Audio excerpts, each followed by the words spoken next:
Good morning. Today we're going to be having a science experiment, so it's always kind of fun to do our science classes. This one we're going to be doing with water. So we're going to talk about float. So that means things that are buoyant, that are so light that they can sit on top of the water, and sink, things that are heavier than the water so they fall through it. It's always important to be cautious around water. Make sure you're watching your little ones so no accidents happen. There is some parenting information about that I would like you to read. It will be in your packets. And also make sure there's nothing electrical plugged in close to where you're working. That is dangerous, and we don't want to have any accidents with that either. Okay, I'm going to move over to the section to show you a little bit about it, but I'm not going to actually do the experiments because then that spoils all the fun. So I want you to be able to have the fun with you and your child.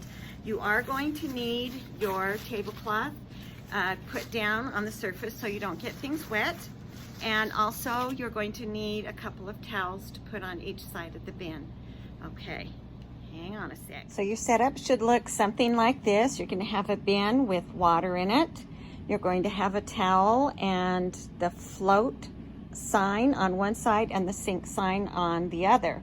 They are going to be given, fallen over. They're going to be given a bag of items, different items that they're going to experiment with. They're going to take them out and drop them on the water. If they float, they're going to put them on this side. If they sink, they're going to put them on this side. So first I'm going to have you do it with the things in the bag that we give you. Then I want you guys to look for some items in your house that you can use. Now be sure you watch with them because we don't want them putting things in that you don't want to go in there. For sure, no electronics, nothing that's plugged in, as we already talked about. Make sure it's not something that you would worry about getting wet, but find things in your own house to experiment with. Okay, hang on a second. Okay, I'm doing this by myself. I'm finding it a little challenging to set up, but I have a little rubber ducky here. I'm going to set it in the water, and does it sink or does it float? It's staying on top of the water. That means this one floats. So I'm going to put it here where it says float on the towel so it doesn't get everything wet. I have another little duck. It's even smaller. It's tinier. Do you think this is going to float or sink? Let's try it. Oh, it's floating. Okay, that one's going to go over here on the float. Now look at this rubber ducky. Oh my goodness, do you see how big this one is? Okay, what do you think? Boys and girls, do you think this ducky is going to float or sink? Let's try it. He's floating. He is on top of the water. So he would go on the float side over here. Now this ducky he's kind of a small one.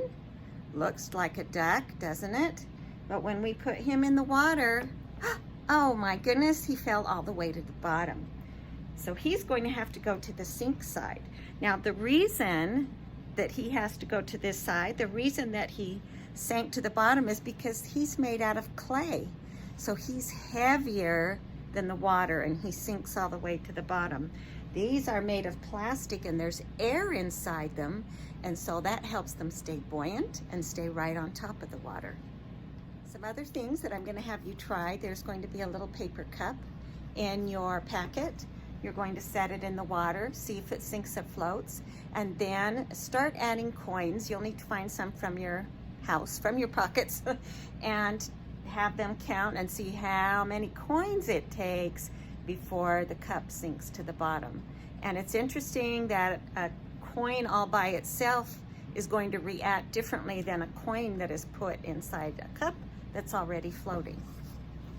You're also going to have a couple of water bottles. These have been sanitized.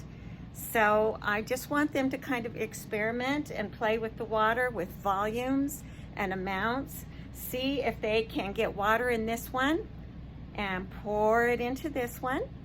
And then this one, I cut the top off so it has a wider top. see if they can put water in this and see if they can pour it into that narrower neck and see what happens, okay? Also, I'm gonna have them use, I can't remember what these are called, that's terrible. Anyway, have them put it in and fill it with water and see how much it takes to fill it. They can use it in both sides. Just kind of play with it and have fun doing that. Then they're going to, I've got a couple of flowers cut out already. You can cut out the rest. You're going to fold them so that all the petals go on the inside like this. And then you're going to lay it on top of the water and see what happens. The first time you do it, it takes a little bit longer.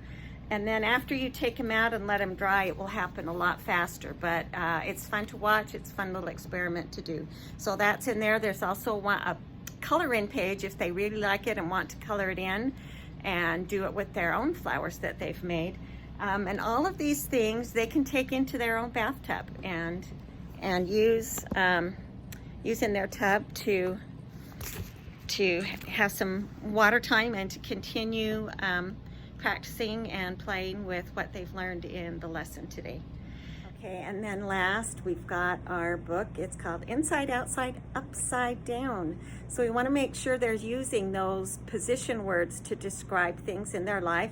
This one doesn't really have a lot to do with water, but it's okay. It's still an important book that they can learn from. And finally, they're going to have their stickers. So boys and girls, I'm just going to tell you that those stickers are something that goes in the water. So you'll just have to open your pack and see what you got in there. Okay, please feel free to call me if you have any questions. I hope you have fun with this and have a good day. Bye.